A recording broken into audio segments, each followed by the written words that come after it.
Concept and storyboard. Concept. Decide on the story or message you want to convey in those 2 seconds. Keep it simple, such as a girl waving, smiling, or showing a quick emotion. Storyboard. Sketch out a few frames to visualize the sequence. Since it's only 2 seconds, aim for around 24 frames, 12 frames per second for a smooth but quick animation. Drawing the character. Design. Create a simple character design. Focus on distinct features that can be easily recognized in a short amount of time. Sketch. Draw the key poses. For example, if the girl is waving, sketch her in a neutral pose, mid-wave and end-wave. Animating the frames. Use software like Adobe Animate, Toon Boom Harmony, Clip Studio Paint, or free options like Krita. Import your sketches and arrange them in a timeline.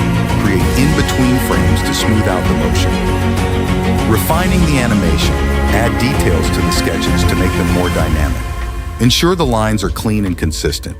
Add any necessary background elements, but keep it minimal to maintain focus on the girl.